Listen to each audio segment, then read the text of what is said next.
Hi, you guys. I'm Lori, and I am with the Wife Expert. And I am so glad you guys are listening to this because I really appreciate it. If you like what you hear today, share it. Share it with people that you know need to hear this or that need the hope in their life, because that's what my goal is, providing it here for you. And just a side note, because I know many of you guys are, financially struggling. Today, I went to return something that I used a gift card to buy, and they put it back to a gift card that I'd already thrown in the trash. And when I asked the company, wait, it was DSW shoes. And I said, wait, you can't charge you can't give me money back to a gift card that I don't have. And they said, sorry, we don't know what else to do, but that's how we do it here. So I was on the phone with their corporate office for 2 hours in India and talking to like three different people who were like, oh, well, you have to get the gift card back. I'm like, how do I do that? They're like, we don't know, but you have to do that. And I'm like, I gave you guys $165 and 30 of it was a gift card and you gave me a credit for 30. So what I'm telling you is if someone tells you you need to go back to the gift card company and you need to go figure this out, and you gave this company all this money and they're telling you to do that, wait, what? No, they have to figure out you should have gotten a credit. And I'm trying to do that and they're arguing with me. So know your power, know who you are. And if you know this company owes you money, don't quit. Don't just go, okay. I'm trying to get my kids to stop doing that. Stand up for yourself. Go and get your money. It's your money. So I'm going to keep going. Today, I have a amazing woman who I've been talking to for a month, and I don't ask questions before they come on here because I really, Cindy's on there live. I want to know in person with you, I want to discover what they know that we don't, right? This is how I interview people to find out what do we do? How do we get through the things that Cindy went through? So, with no further ado, here we go. Cindy, do you want to introduce yourself? Hi, I'm so happy to be here. Me too. My name is Cindy Carboni. I live in Texas, right near Dallas. Although I'm not from Texas, I'm actually from the Northeast originally. I have two boys who I have like sort of flown the coop. 19 is the youngest, so they're both off at college. And I have three dogs, and that's really it. Okay, so you're married now. Yes, I've been Okay. married since I don't even know how many years. It's actually my anniversary is coming up June 8th. I've been Happy married since anniversary. 1996. 1996. Okay, so let's do the math. Okay, You so do the that's math. 25 years? Yeah, 24 long years? time. Okay, well, Yeah. good for you. Okay, so tell us, so you fell in love with this guy. Why did you marry him? Oh, we have a really cute backstory, actually. I've known Mario since I was 18 years old. He was one of the first people I met at college. I played soccer, he played football. My roommate thought he was cute. I did not. Um, she had a crush on him, but he had a girlfriend from high school. And he then set me up with his roommate, whom I dated for 3 years in college. So Mario and I were friends for our entire college career. We ran with the same crowd. We were really good friends. He used to actually drive me crazy, like in a good way, but he would always tease me. And then we got together our senior year, and then lived together out of college, and then got married in 1996. So we graduated in 1992. So we've known each other since we were 18. To me is like a kid. So why did I marry him?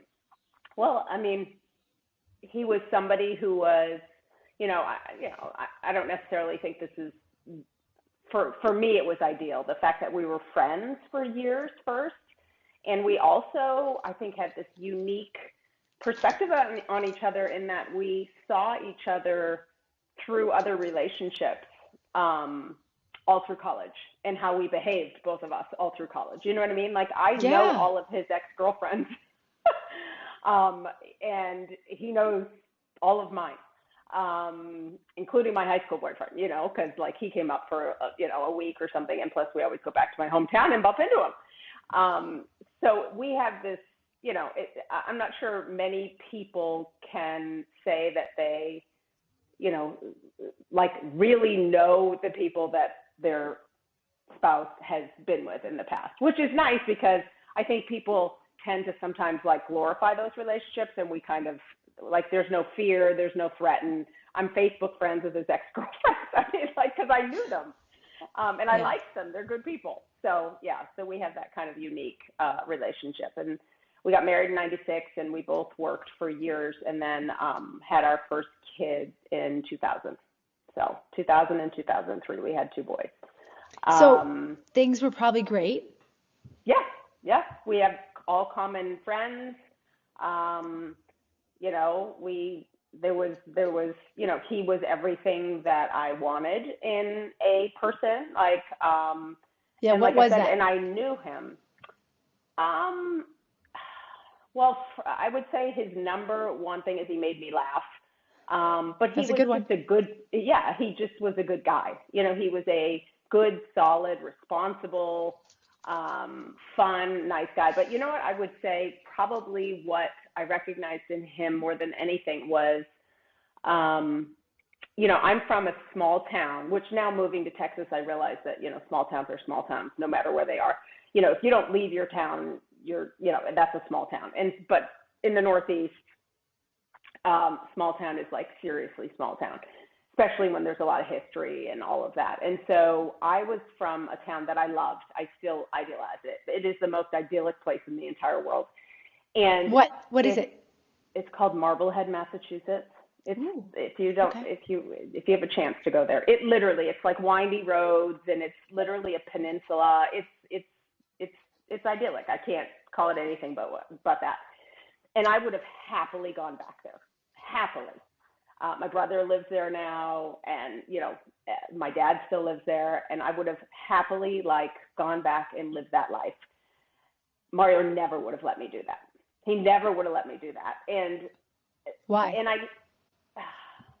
because I think well, I shouldn't say that he never would have let me. I think I knew being with him, I never would do that because he like stretched me. That was a comfort zone. You know what I mean? Being in my Yeah. hometown was a comfort zone for me. And Mario was born in Peru. We moved to South Africa, and then he moved to the States, and he's from Connecticut originally. And so with Mario, he was, for me, that was like so worldly. You know what I mean? I had never even been to Europe.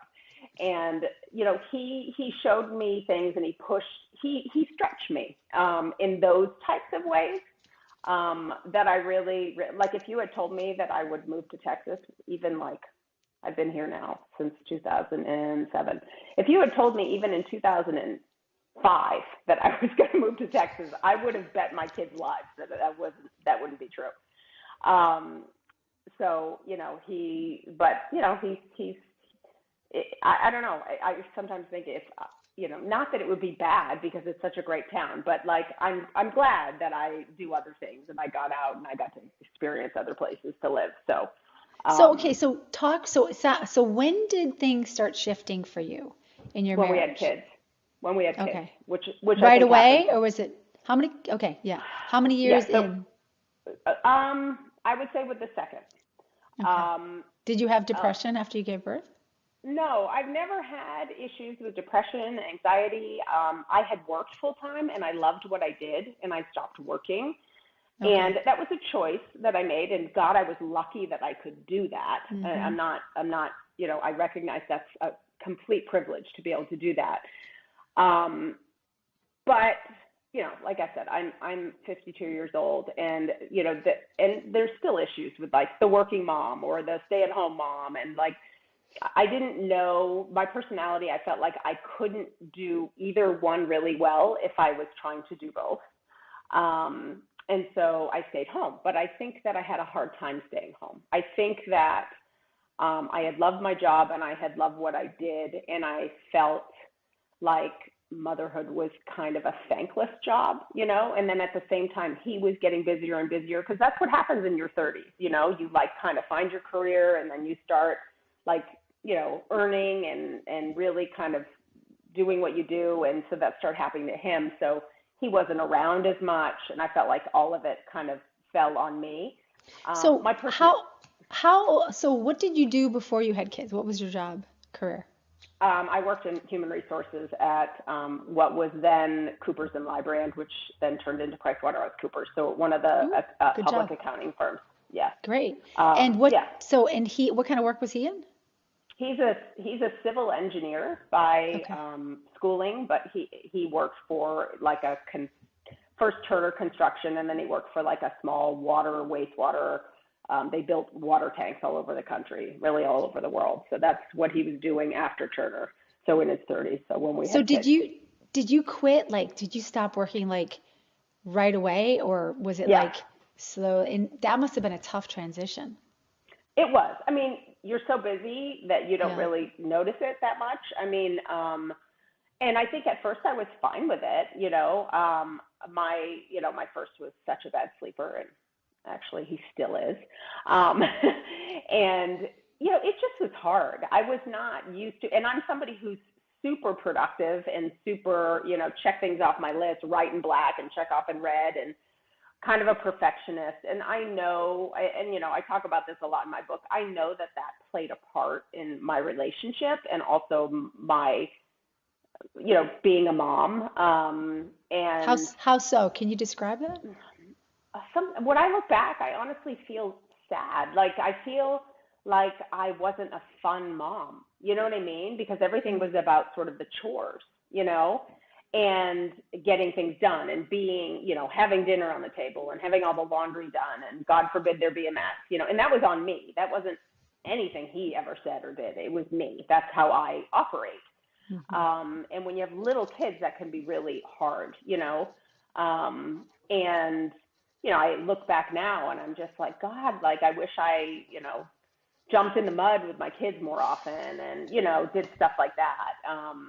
And I definitely was a perfectionist and wanted to be perfect in every way. But that was more like about the chores in the household, I think. I think I ran the household like it more as my job. You know what I mean? Like this is Yeah. and because of that, and because my husband working and all of that, I'm also really bad at asking for help, really bad at asking for help. I I think just that's a have woman always been thing. like that. Yeah, I think It that's a woman thing. We can do yeah, it.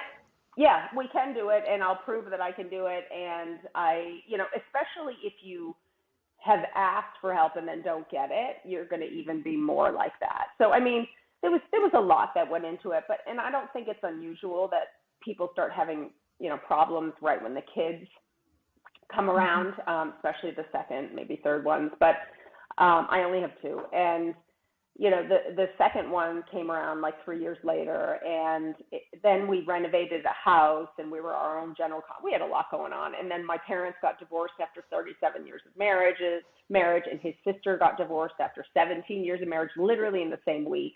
And that also was one What? of the reasons we moved. Yeah, so we had a lot We're going gonna come on. back to that, okay? Let's just Yeah, make a yeah. note. I want to hear about that. Okay. So keep going. So what happened to you? How did you, when did you, so your first child was born when? What year? 2000, 2000, 2000. And so May of when 2000. did you feel like your book is called? Tell us the title of your book. How I stopped hating my husband. Right. Um, So it's how did you start hating your husband? What year was that? And I don't how do know you that I think it could. developed?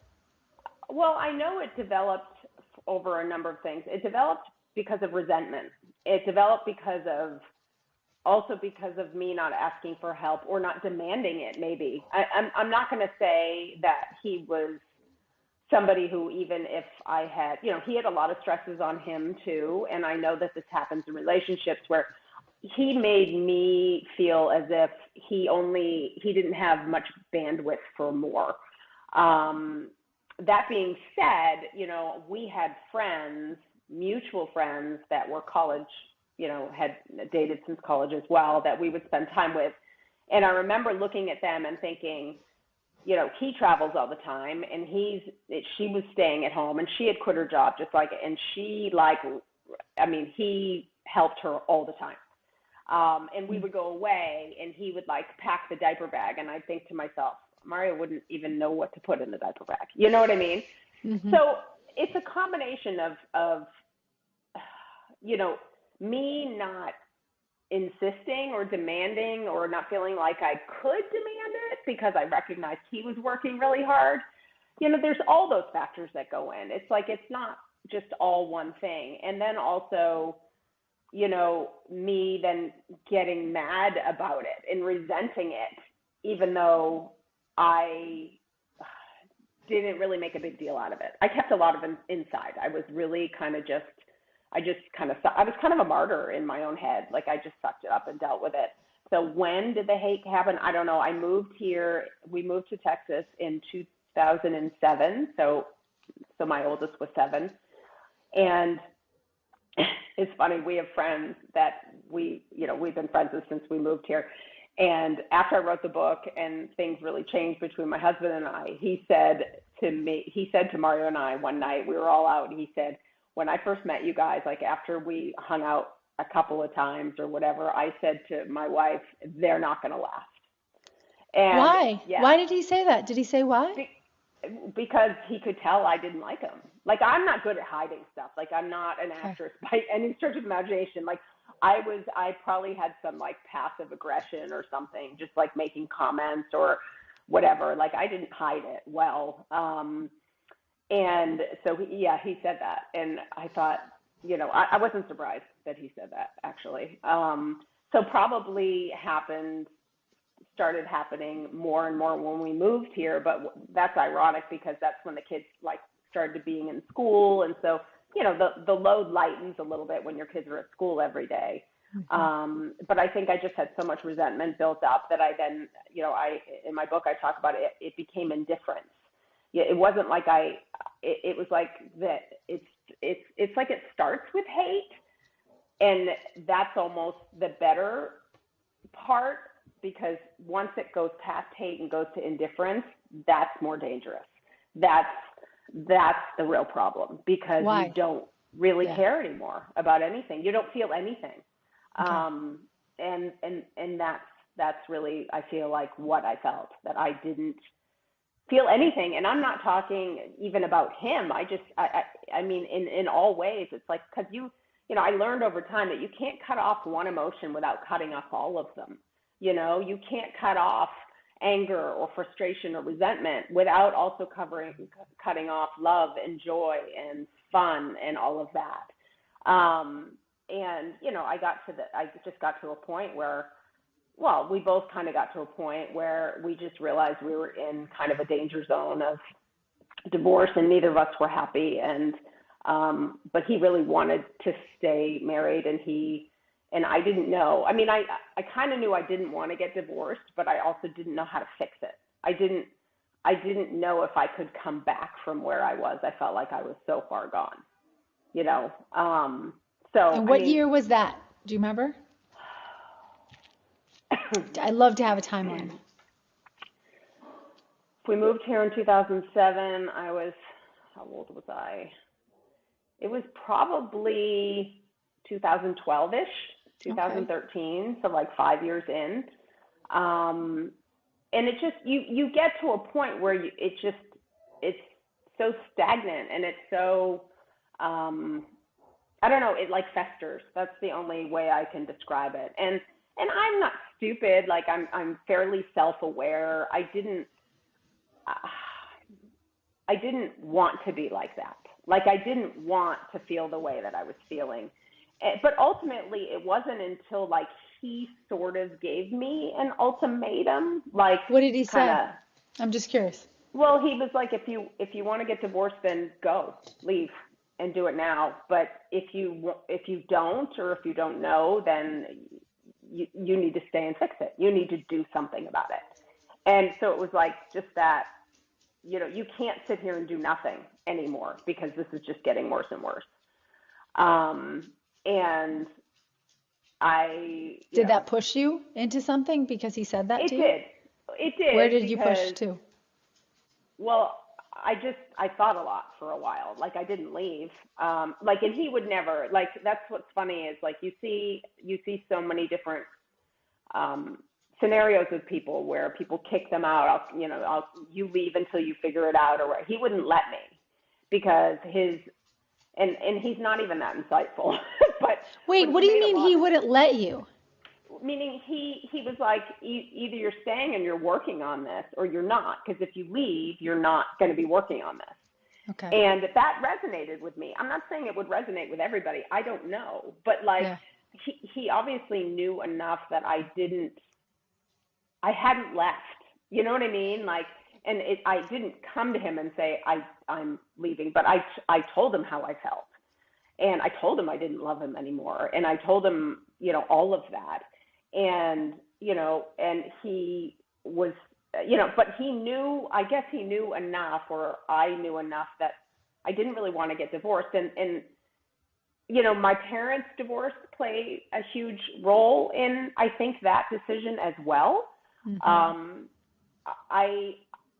I benefited from the knowledge of, my parents got divorced after being married for 37 years. I was 32 when my mom left, my dad. And they don't write books or anything about like adult children of divorce, just so you know. And it was really hard. And so I didn't want my kids to go through what I went through. And I'm really good at forward thinking, always have been. And so I could imagine what it would be if I left. I could imagine that I'm forever tied to this man. There would be graduations and weddings and, you know, kids and, you know, grandkids, and that I would constantly be tied to him. And like, did I want that? Did I want to be there with somebody else and him with somebody else? And really, I couldn't imagine that. I didn't want that. I didn't. So it was like I didn't really want him, but I also didn't want to not have, you know, my marriage. And so, God, this is so long ago. It's hard to think back. But like, I just went through all these thought processes, and it didn't change me overnight. In fact, it took a long time to change me.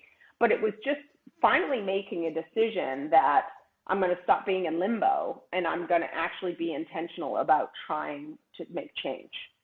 Make change to what? Make change to be to in a better myself, marriage? to our marriage. I mean, Okay. like, how can you expect your marriage to be good if you don't put any effort into it? You know, how can I Wow. expect to? So Yeah. there must have come a point, like where was that point that gave you that insight to shift? Was it him giving you that ultimatum? Yeah, I think it is, but I do have to say that, you know, I have a friend that kind of was in a similar situation to me. She was different from me, but you know, her husband tried to give her the ultimatum and she just walked out. I mean, like, so not everybody, you know, and you know, and she regrets it. Like, that's the thing, is that, and I think that might be some of it, is like seeing, you know, we're so much better at looking at other people's situations and looking at them objectively instead of emotionally, that I think also witnessing like this one specific friend. So witnessing my parents, but also witnessing this one specific friend go through this and make this decision.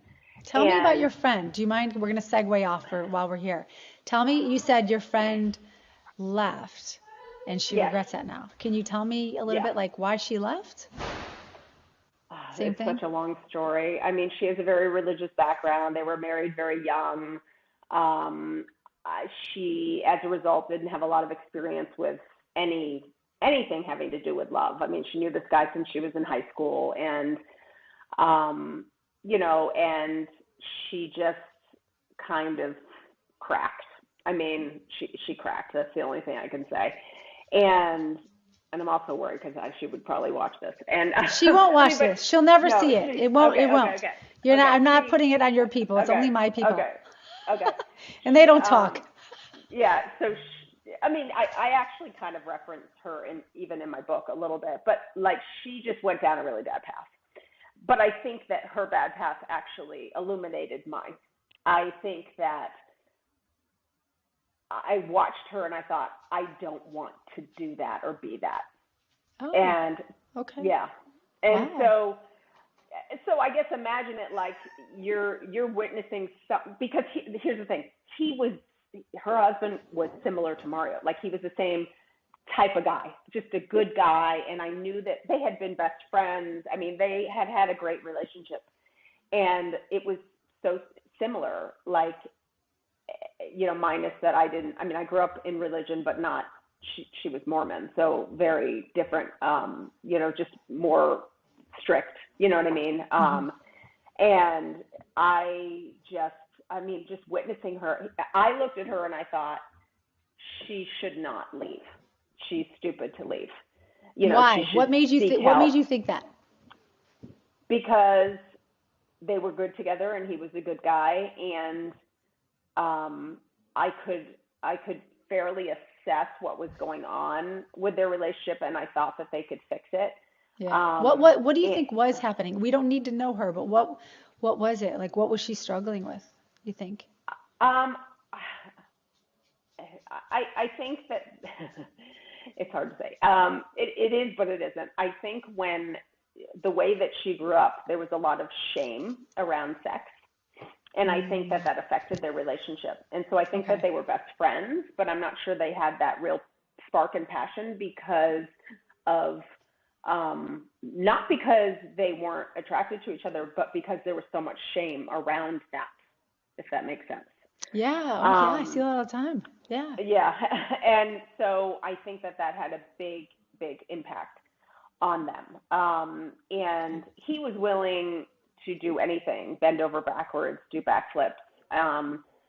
And she was just no, and she made some really bad decisions. And then once she started going down sort of that road, she became very different for a while. We actually didn't speak for like 3 years, as a result. And I felt like given her background, there was like a naivete about her. And I felt like she was almost going to be unsafe in the world. Like I felt like she was safer with her husband. I see. Yeah, that makes sense. So when you said she's going down a bad road, was it alcohol or drugs, or was it just other men? Yeah. Okay. Both? Yeah. No, okay. Not alcohol and drugs. Okay, just other men. Okay. Yeah. You said, so we can just go, because I'm just curious about the ending. So how many years passed until she started having regrets?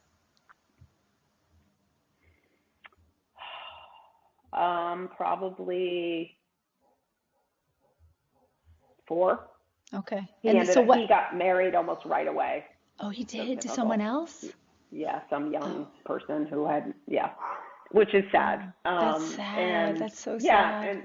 Yeah, and they both they're both with other people, and they both feel, I don't know. I sometimes I still wonder if they'll end up back together, but I don't know how that would ever work. So I don't know. Yeah. I just don't necessarily think who they're with now is right for them, but that's just me being me. Yeah. No, I appreciate your sharing that. So, okay. So go back to what we were talking about. So you were kind of in the same place watching all of this, thinking to yourself, I don't want to be that. Yeah. And so that had a huge impact on me. Huge impact on me. That's I awesome. Can't even emphasize how I just, because you can watch somebody else, and while she was making different decisions than I was making, birds of a feather, so to speak, like I wasn't making the decisions that she was making in terms of like going down this dark path, but at the same time, you're kind of like, but really, how am I that different? You know what I mean? Like I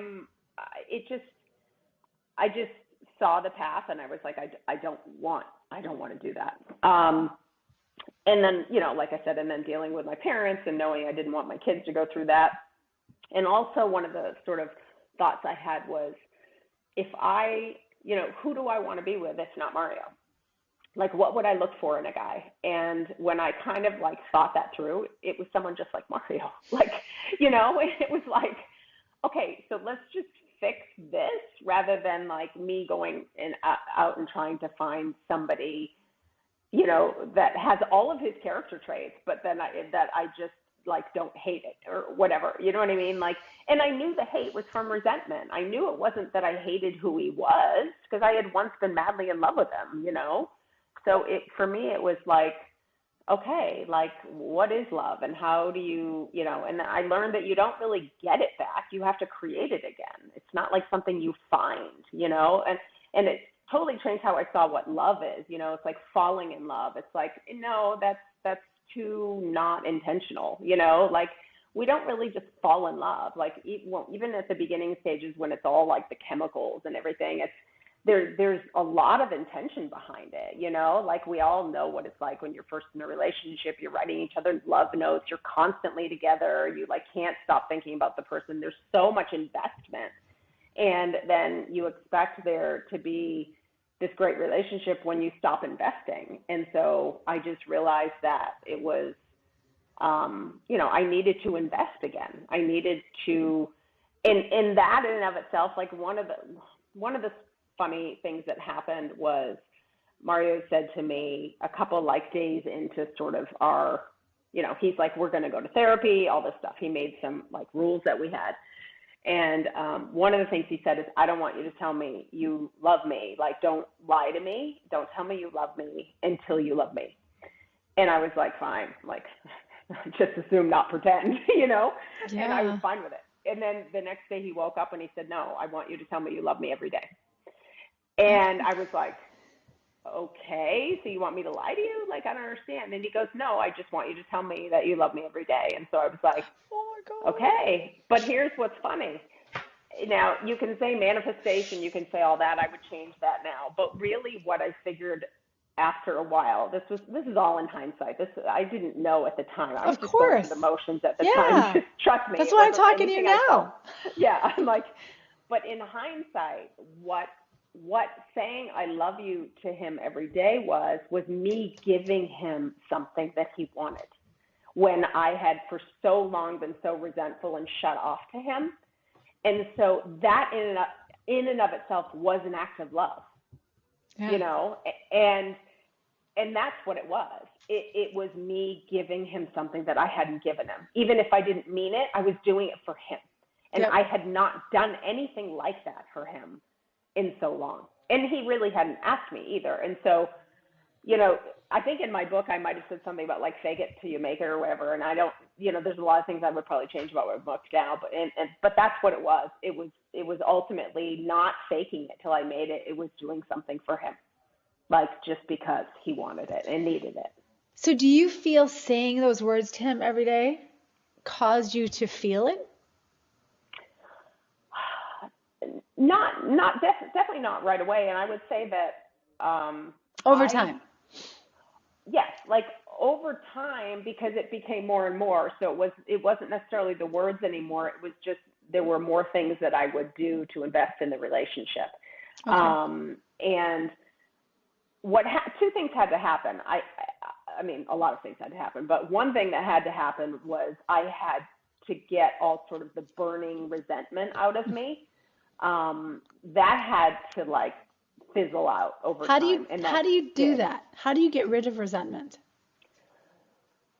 You realize what it does to you. You decide that it's not something you want in you. And it's not the person, for me, it wasn't the person I wanted to be. I saw how it was ugly. You know, it's ugly in anyone, you know, and like even in situations where, you know, people are horrible to you and certain, you know, and, you know, like, it's like not forgiving someone. It's like, what is it? There's some saying, there's some quote about like, poison. It's like drinking somebody else's poison and expecting them to die. And so I just started really recognizing how this resentment and anger was poisoning me. And I didn't want to be that person anymore. I didn't want to be this sort of uptight, rigid person anymore in any way, shape, or form. So there was a lot of me recognizing these parts of my personality that kind of helped get me in this situation, you know, because it takes two to tango. I mean, it's never just one person. And working on those things and saying, you know, I want to be lighter, you know, I want to be more fun. I want to like not be like a perfectionist anymore. So it was me just recognizing all the things I didn't want to be, and then kind of over time letting go of the thoughts that created that in my head.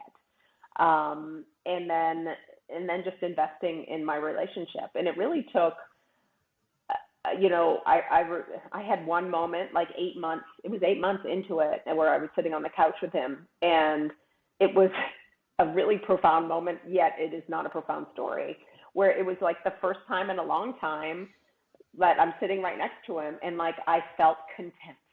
That it wasn't like I felt like overjoyed or like madly in love. I felt content. I felt this like peace that I had not felt. I can't even tell you how long. And that was the first thing that I really felt in terms of a change. And then, you know, gradually over time, just everything about our household changed. There was more laughter again. You know, I was more fun. Like there was a profound change in me. And I don't know, I think my kids, they haven't read the book. They know I wrote it, but I don't know how, you know, they were young, so I'm not sure how much they saw or felt, but I know that they felt it. They had to have, even if they, you know, they might be going to a psychiatrist one day talking about it. I hope not, but maybe. Not really. I think we kind of mend things if we change as adults. I think over time. I believe that. I hope. So tell me about your parents. What happened? 37 years. Yeah, they were married super young. So they were like 19 and 23. And who was older? My dad. And they had my brother right away, and that's why they got married. My mom would be mortified for that. I'm putting that out there, but that's the truth. No one's gonna know. Yeah. You know, I always sensed they never fought. There were no issues like that. They were very different. My mother was super religious. My dad was not. And I think she didn't necessarily, I think she wished that he would like go to church with her. I mean, he went to church on like Easter and Christmas. That counts. But he just kidding. wouldn't go otherwise. And I mean, but we did. And so I think that was kind of, although it wasn't like she grew up religious, this was something she kind of picked up in her early 20s. So I think that was always an issue.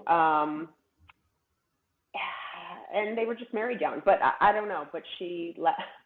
When she left, did she say, I'm leaving your father because he's driving me crazy? Or was it the religion thing? I mean, I know what that feels like because I go to church a lot and I have family members that don't. It drives me nuts.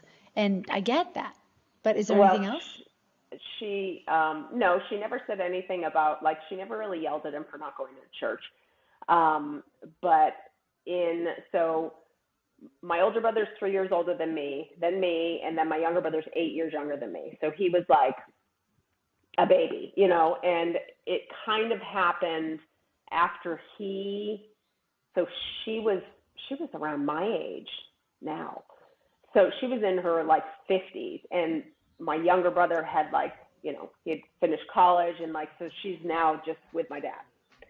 And they had worked together and everything like that, and she wanted to stop working and all this stuff. Long story short, she left him for somebody from church who was also married. Okay. I mean, that's what happened. But we didn't know it was somebody from church. I mean, she was a situation which maybe a lot of people a lot of your people that come on here would be, where she just said, I'm leaving, and didn't really give an explanation. And it wasn't for about 5 months that we found out this guy was in the picture. And we all begged her, like, what are you doing? Why now? I mean, like, seriously, you get to that point, like, you know, I will never, like, understand that, because, like, you've made it so far into a relationship. And she was 55? She was in the 50s. Yeah, I have to do the math, but it was right when I was pregnant with my second. Okay. And yeah, and so that's she's. That with must the have guy been now. really hard. She's still with the man that she was left your dad for? Yeah. And how is that relationship? Is it pretty good? Yeah, I mean, he's a nice guy. She doesn't seem much different, you know, with him than she was with my dad. Did she say that? No, she wouldn't say that. But to me, I mean, we could go in. I could get into a lot of my mother issues, but I don't know if we want to go there. there was just certain things. Oh, she's just somebody that has a lot of anxiety and insecurities and things like that. And I wouldn't say that she would blame my dad, but I think she would have blamed her marriage. And I'm not sure that she's not over those anxieties and insecurities. Let's put it that way. Oh, with your dad? But, well, no, in general. No, she acts like my dad doesn't. I mean, she's funny. Like when she, and I've seen this with people, and it almost scares me. Like when she left. She was done. And I think that is, I can't even imagine being like that. I don't know how people are like that, to the point that sometimes it's very upsetting for you as a child to feel as if your parent wishes that, almost like won't even acknowledge the time before, the time when they were together. She would never talk about anything having to do with my dad, and like, that's all we knew. I mean, we were in our 30s, my younger brother in his 20s, but, that's all we knew. And to like, when she was done, she was done. There was no, but that's also her personality. Like, there was no changing her mind. If you made her feel bad, she turned it around on you. She just was not easy to talk to. But that's just kind of. Do you think she has any regrets today about leaving your dad? I have no idea. If she did, she would never say it. I don't know. I have no idea. I could not. I think part of me would like to say yes, but I can't. That's me projecting what I wish, or hope. Nothing that I have seen in her would say that. But then again, it's not like she ever. I don't know. I can't imagine being married for 37 years and then walking out and then like kind of never even talking about it again, or never being like, hey, I realize I made mistakes, or hey, and there's been none of that. There's been nothing. No, nothing. How did your dad fare after she left? It was awful. It was awful. It was so sad. Yeah. He so wanted to stay together. To this day. He's married. He's married? Yeah. He got married again, like pretty much all men do. They do. They just pick up and find a new woman. They always get married. But she's not my mom. Like, I know that I know that to this day he wishes that. So when your mom said she was leaving way back when, and she told that to your dad, do you remember back then about how your dad's behavior was? He tried to get her to stay. He tried really hard. He called me a lot, which was hard. Yeah. My husband had to finally step. They both did. I'm the only girl. I'm always been somebody that, talks to people about problems. I was an adult, obviously, at the time, but it was not a healthy situation. And both of them would call me, and it was like they're trying to get me on their sides, But I felt bad for my dad. I felt worse for my dad than my mom. And I was kind of mad at my mom. We kind of all were. My God, my son let my dogs out. Cute. I can show you my cute little dog. Show me your cute little dog. Yeah. Oh, sorry. This is What's little. What's little puppy? Oh, she looks so like you. Cute. She's so cute, yeah. Just like you. She's our baby. So that's so interesting about your dad, though, because, I have a little way I teach girls whose husbands leave about what to do. So, but it's also interesting that your mom left and she didn't turn back. And what my research has showed is most women who have made that commitment to walk out the door, they don't turn back. And really? You did. Women are, yeah. Well, I didn't make the commitment. That's the whole thing. I never made the commitment. You never made the commitment to leave. I was emotionally checked out, but I was not physically checked out. How did you emotionally uncheck out? How did you emotionally check back in? What did it for you? Just realizing, goal setting is all about setting a goal of what you want. I couldn't do that because I didn't know what I wanted. So instead it was, instead it was like knowing what I didn't want. Like that was the only thing I had to go on, was knowing that I did not want to be divorced. That was the only thing. And that was based on, again, what I was seeing in my friend, what I saw in my parents, what I wanted for my kids. So when that became like, okay, this is a certainty of what I don't want, what I don't want. And then also recognizing, I have a lot of people that find my book, in the ethers of the internet, and reach out to me. And I have people that reach out to me who are husbands or even wives saying, probably the same people that, reach out to you, but like, how do I get people to change, or how do I get them to even just to read your book, people will say. Yeah. And what do you tell them? Well,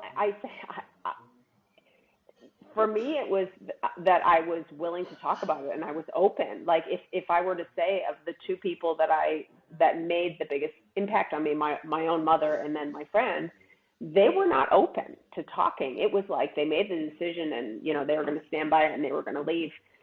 And I don't know. I guess either they made it so I wasn't like that because I didn't want to be like them, maybe. Yeah. Or I was just somebody who deep down inside knew that I had to try to make it better. And I think once you decide to make it better, it gets better. And that's to say, though, it has to be a situation where, like, writing my book was so hard because I didn't want to shame people for leaving. I didn't want to shame people into divorce, because divorce is the right thing for some people. It really is. And I just, that was really hard for me, I wanted to help the people that I felt like there's got to be people out there that are like me that leave that then regret it. And those are the people that I needed to target.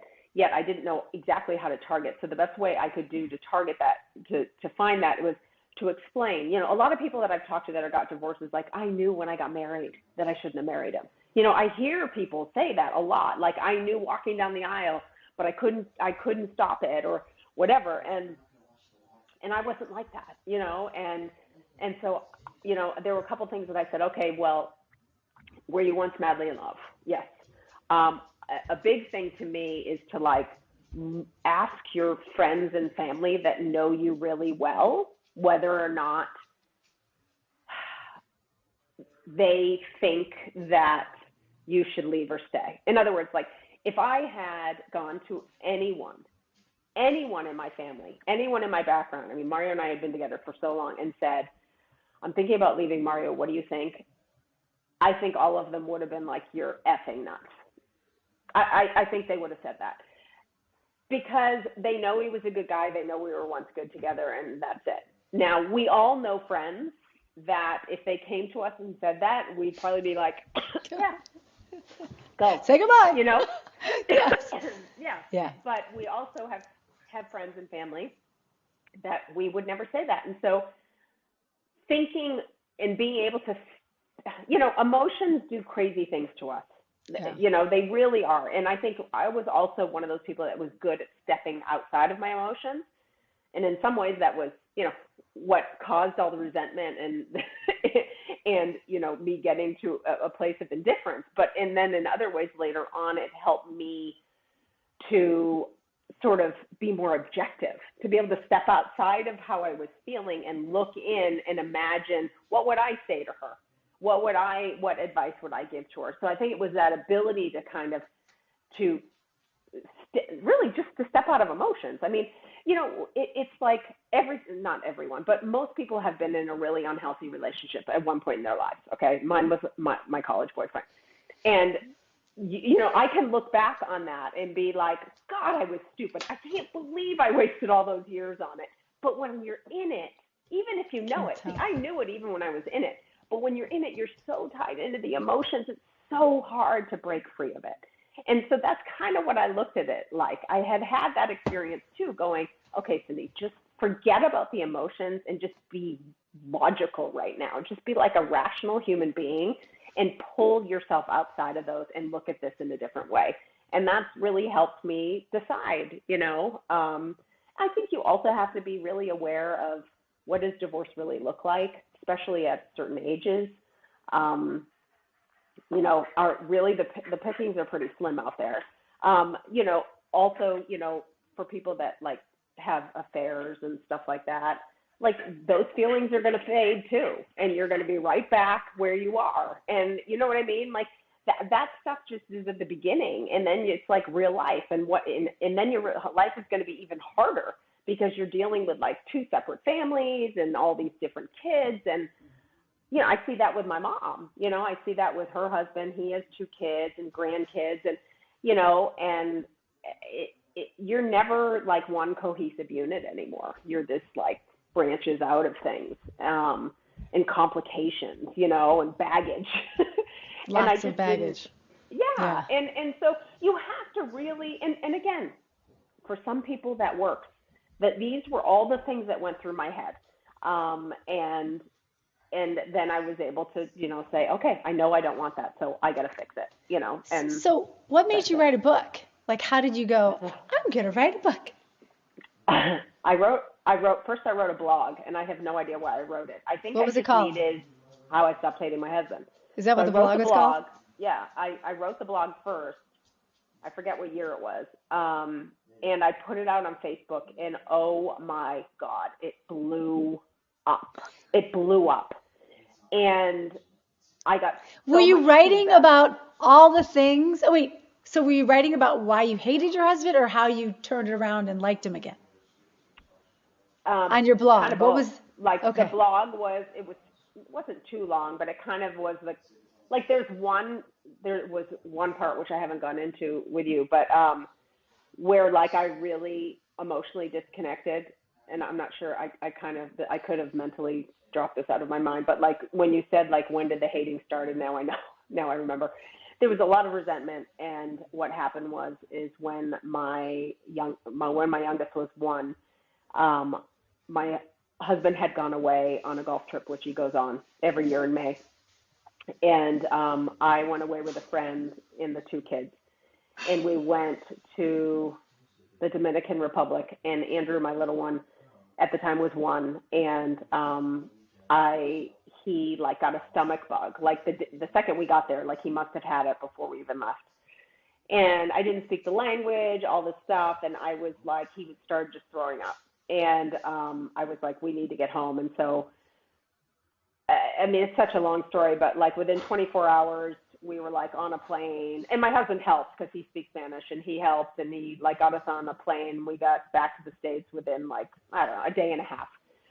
But Andrew continued to throw up and have diarrhea, and he was really, really sick. And then Alex, my other one, got it, but he got it for like 6 hours. And then I got it, and one night, and then the next morning, and Mario had gotten home the day before, and so Andrew had gone like 4 or 5 days with constant like diarrhea and throwing up, and I had been throwing up till like midnight that night. And so when he got up to go to work, which he always got up to go to work, and he always went to the gym first, I said, this is me asking for help once, I said, can you stay, because if Andrew can't keep his breakfast down, I'm taking him to the ER, because this can't be good. And he said, and he wouldn't stay. He said something really ridiculously stupid. He had to go to spin class. So he said, but call me. And spin class, okay, if you're going to give him any defense, spin class was 15 minutes away, but still, he left. So I fed Andrew, and then he threw up everywhere, everything that he ate. And I literally had my glasses on, which are like Coke bottles this thick. And my kids were in their pajamas, and I took him to the hospital where he was admitted. I'm going to get emotional talking about this. It's okay. Where he was admitted for 3 days. And the nurse came up to me, and she goes, it was like literally 5:30 in the morning. And she put her arm around me, and she goes, dear, are you alone? And I looked at her, and I go, no, my husband went to a fucking spin class. That's what I said. I'm sorry. I And don't I want to think that's, laugh. no, I know. And I Oh, think that's when I started using the F word more because it needed to be said. yeah, that makes And so sense. that's when I think, and that was a long time ago. I mean, Yeah. he was 1 year old. Has he Like, apologized? Has he fully oh yes, apologized for it? yes, Does yes, he, does yes, he see the mistake he made back then? yes, yes. Okay. He definitely does. But that was not taken care of right away. I mean, Yeah. when he got off the spit and got the phone call, he came right, whatever. But it was done. I was done. I was like, that was just That a was the beginning. moment that I needed. I needed him there, and he wasn't there. And I think had I not asked him, it would have been different. I think had I not specifically asked, which is hard for me to ask, then it would have been really different.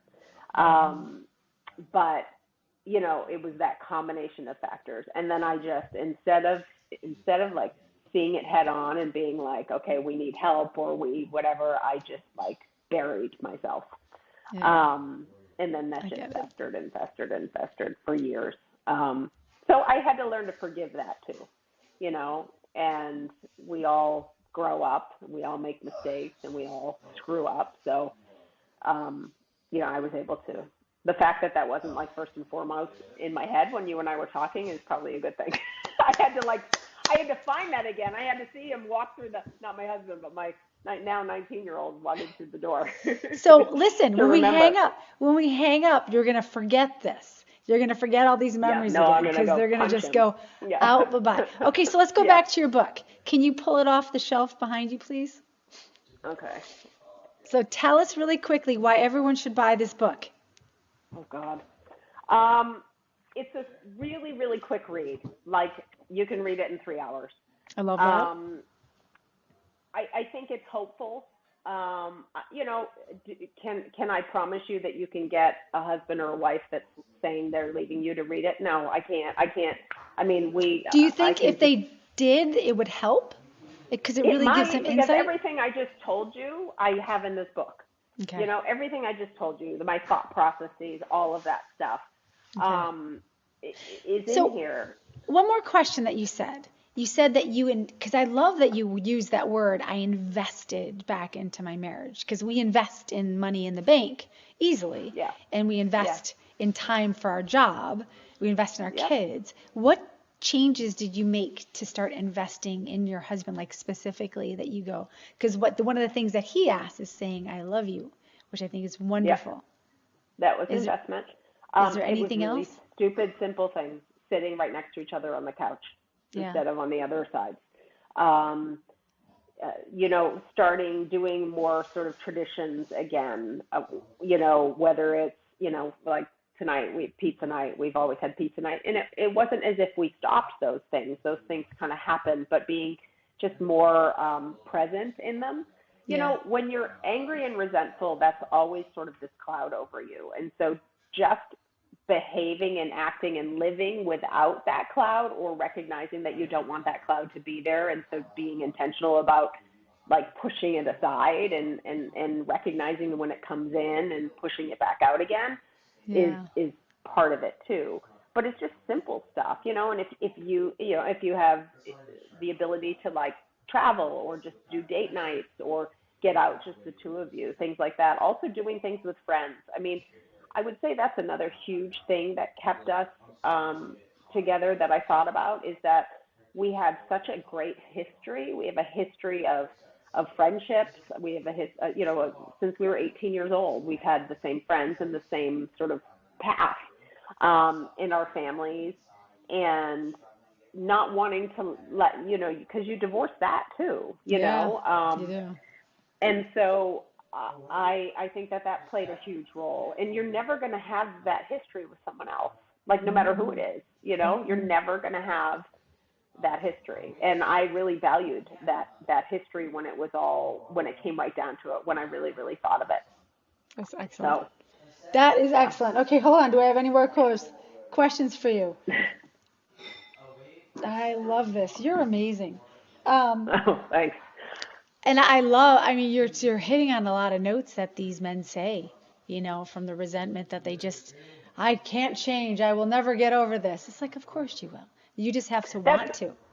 Yes, and that's the thing. It's like you can't change people that don't want to change, but you also can't change people that don't believe in change. And but we all can change, and that was another thing. One of the chapters in my book, I think, yes, is about mindset. And one of the books that I read that I absolutely loved was by Carol Dweck. She's a PhD from Stanford, and it's called Mindset, and it's about the fixed and the growth mindset.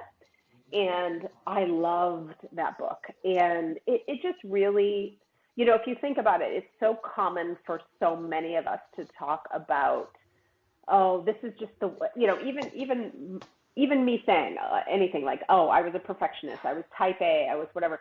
A lot of those could all be true, but it doesn't mean that I have to be that way if I want to like loosen up a little bit, and I learned that over time. But so many of us say, well, I've always been this way, or I've always thought this way, and if you keep saying that, that's what you're believing, then you're never going to change. Yeah. Right. And so you have to be willing to see, first you have to be willing to see your role in your relationship and how because if both people don't change, the relationship never changes. And it's never going to be good if just one person changes, So in the case of like the women that come to you and their husbands say that, like, again, I don't know how, it's sort of like kids. It's like, I can tell my kids not to do this, that, and the other thing, because I know that that's, going to be harmful to them. And then they do it anyways. Sometimes people have to live and learn. And so, I don't know if that's the right answer. And maybe in those cases, maybe a little space could be good. That's why I said before when Mario was like, you're staying here. Yeah. I don't necessarily think that would work for everyone. And sometimes people might need space to have a little bit more appreciation. Did he say that to you? Different. Did he say, I don't think it's a good idea for you to stay here? No. He said to stay. He said because stay. in his eyes, if I was leaving, I was giving up. How could I work on the relationship if I was not in the relationship? But you weren't sure if you wanted to work on it. I wasn't. But so how? Like, I'm just curious. I'd like to maybe a little bit more insight on how your husband was during this time. Like, how did he support you and make you feel good? Well, he was very kind and he was very understanding. And with the staying bit, that made sense to me. Like he was sort of I also think he was respecting himself and his boundaries. I think he was saying, I'm not going to let, if you want to leave, you've had years to feel this way and to think about this. So, like, if you, under our circumstances, if you want to leave, just leave and be done, versus staying and trying. And so it was safer for me to stay and try because I could still change my mind. But if I had left, I couldn't change my mind. It's kind of what he said. You know what I'm saying? Did you believe him? Sort of like, I think I believed him, but I also think I didn't really want to leave. I didn't want to leave my house. I didn't want to leave, have to talk to my kids. I didn't really, where would I go? What would I do? Like, I wasn't there yet. I wasn't in a position where like that. I just was so stagnant for so long. And I'm not sure I had ever really walked through that. I think I walked through the process, but not realistically. You know what I mean? Like, because it didn't seem realistic to me. It didn't seem like anything I wanted to deal with at all.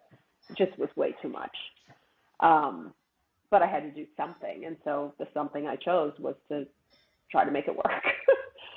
That's incredible. And now you have a book about it. And I'm so proud of you. What a great, I'll be talking about your book for a while now. Thanks. You've been such a light, and I really appreciate you coming on here and being so candid.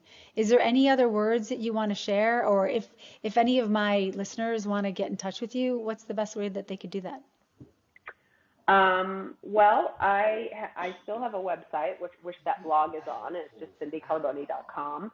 And so Carbone is Carbone. Carbone, and the blog's on there, and so is the book. The book is on Amazon. Oh, yeah. And you can also contact me through my website. I have not updated my website in a long time. I used to do health coaching and things. I'm not doing that anymore. But you can go just to my blog to see that, or just go and find this on Amazon. But I respond to every blog message. People private message me all the time, and I respond. You responded to me. Yeah, I put boundaries up though, because there have been times where seriously people want me to be a counsel to them, and I'm not a therapist. I'm not. That's not my. And I can't. It's hard for me to talk to just one side. Yeah. No, I get that. So I try to be responsive and kind and give any advice or feedback I can, but also just knowing that, I don't know everyone's situation. And, again, one of my biggest fears was like, there are people that are in toxic, horrible relationships. And I thought, God, I would never want my book to give someone the excuse to stay in something unhealthy for them. Because there's a lot of people that do that too, just look for excuses to make people feel, guilty to stay in a relationship that they shouldn't be in. And so that's why I tried really hard to, describe my history and everything so that the right people could relate to the situation. Yeah. Your husband sounds amazing too. I'm surprised he hasn't come in here. He was like, did they want to talk to me too? He goes, does she want to talk to me? Where is he? Can I talk to him? Can I talk to him? Mario, are you here? Did he answer? What? Are you here? Come here. They want to say hi to you on this podcast. He loves attention. I'm the introvert. He's the extrovert. Oh, good. Oh, my God. That's great. It'll depend on if he's in a bad mood. He's had a rough week. Does he? Well, I'll make him feel good. He won't be able to hear. I have these in, though. So, you can switch for a second. They want to say hi to you. I'm hanging up. Well, they want to see if I'm more handsome. No, she can't hear you. She can't hear you yet. Oh, my God. Here, give him one. I can hear her. Hey, my name's Laurie. Can you hear me? You're. Can you hear me? I just want to applaud you. I just want to applaud you for keeping. What, for putting up with this shit now? Yeah. I know how hard it is. I went through something similar, and I'm very proud of you. So I just wanted to see your face. You're amazing, and I'm so glad you guys are together. Very nice about you. You were? Yeah. Very, very, very kind. Marriage is hard. And you guys did it. What I like the most about the book is that it makes about $300 a month. That's what I like the most about the book. Well, hopefully it'll make more now. We got a little spurt going. Exactly. Anyway, Mario, All right. Cindy, well, nice to meet you. I'm hugging you both. Thank you so much. Bye. You're welcome. And Cindy, we'll talk soon, hon. Okay. Thank you. Okay. Bye. Well, that was amazing. Cindy is lovely, and I'm so glad we had a chance to talk to her husband, Mario. So get her book, and please come to thewifeexpert.com and join my videos and join my podcast and join the webinar that I do. It's awesome because you can stand for your marriage and you can get him home. One of the things that Cindy said was you need two people. And while I agree with her that you need two people, I also believe that you alone can change everything that happens in your marriage, just like she did, just like Mario did. It's within you that you can make that happen. So don't forget that you can do this and you have the power. So I will see you next time. Again, subscribe here and come see me on thewifeexpert.com.